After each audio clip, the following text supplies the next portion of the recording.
This is Radio Times here on WHYY in Philadelphia. I'm Marty Moss-Cohen. We are talking about picky eaters in this hour of the show. If you are a picky eater, you know one, or you live with one, give us a call at 1-888-477-9499. That's 1-888-477-WHYY. And psychotherapist Abigail Nadeshon is our guest. Joining us now is Bob Krause. He's the founder of a website and a support group called for picky eaters called PickyEatingAdults.com. It was founded back in 2003. And Bob Krause, nice to have you with us on Radio Times. Thanks, Marty. Glad to join you, and hello to Abigail. Always been a good friend of our group. She gave you a good shout out at the top of the show. Bob, when did you realize you were a picky eater? Probably at birth. Have you always? No, seriously, I had feeding problems at birth where nothing would stay down. They actually had to give me atropine to keep stuff down on my stomach so I could actually get some nutrition and actually grow a little bit. Wow. So as a kid, and I want to talk about your diet today, but as a kid, what did you actually enjoy eating? Anything? Toast, not pancakes, waffles, bacon, not a whole lot of things. Popcorn was a favorite. And how about now? Now it's pretty much the same. What's your diet? I mean, what do you eat? Well, this morning I would have had a bottle of Ensure to make sure I get something decent in me during the day. Of course, I take vitamins, fish oil, and things that may be deficient in the diet that I have, and I always encourage people that do eat like I do to make sure that they get some of the things they need through supplements. Today I'll be sitting here eating a package of Lance crackers and maybe drinking a soda. And what's a typical diet for you in a day? I mean, what do you like to eat? Well, like I said, Ensure in the morning, some crackers, maybe a waffle or two at lunch, and then in the evening a grilled cheese sandwich, French fries, or maybe even just some popcorn. And I was talking with Abigail about the kind of sensory experience that the picky eaters have. Does other food just not taste good to you or not smell good, or is there something about the texture? If I talk about a piece of chicken or a salad, for instance? It's not only whether it tastes good. In my mind, it tends to not really look like food to me. It's just things that are slimy, like a tomato. A sliced tomato is public enemy number one with my group. Really? Because you see the seeds and the slime, and it appears to our brains as to not be real food. What is it? And what does it look like to you? What does it appear to be? Maybe barf that doesn't smell so bad. Oh, for you it looks like vomit. Yes. Wow. Abigail, let me get you back in on the conversation. I know you and Bob Krause have talked with each other, and you know about each other's work, and he's describing that kind of disgust, I guess, that he has with foods that just don't connect with him. Right, of course. And how visceral it is. Yes, for sure. And in terms of ways that you've tried, Bob, to overcome this, I probably would be interesting for people to hear. You want to take it, Bob?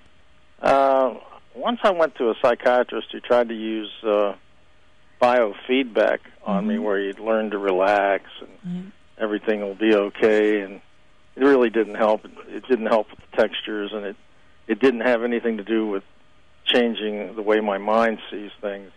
It was very ineffective, and to be honest, that's probably the only time I ever did seek professional help.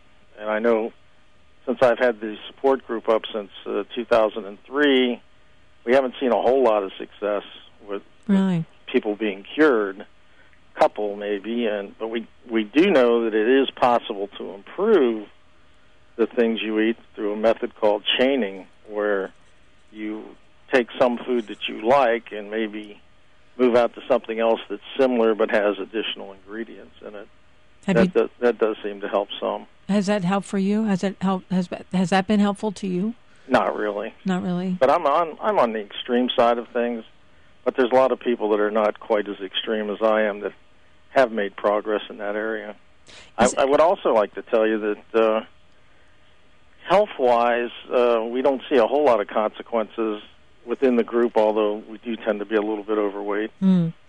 With waffles and pancakes and French fries, things like that. Yeah, it's not good for your waistline. No, indeed.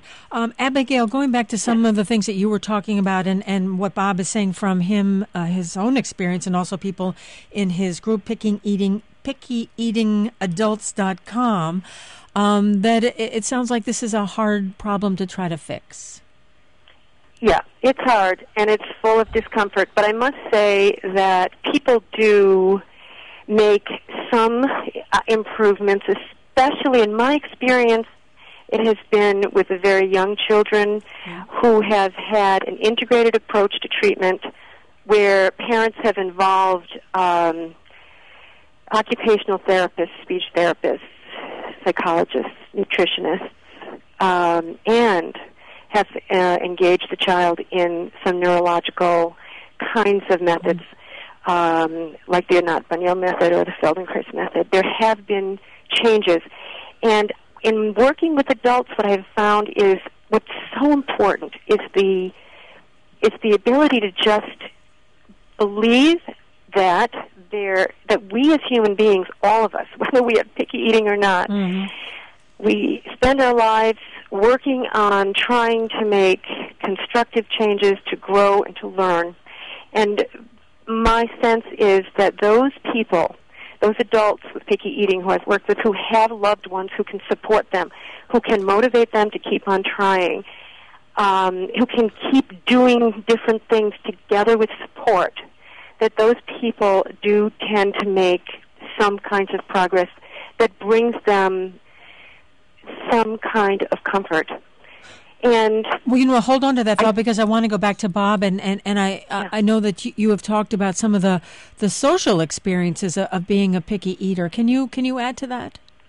Well, let's say in most of my life, when a relative would come along and say, "Oh, so and so's getting married, we're going to have a big wedding with the reception," while everybody's excited for the next 2 or 3 months or however long it is till the wedding comes along, I'm sitting there figuring, how the hell am I going to, how the heck am I going to get through this sit-down dinner with all these strange people around? And I'll worry and obsess about that more than ever as far as celebrating the day. And in some cases, you get into social situations where you suddenly get sick and don't even go. Wow.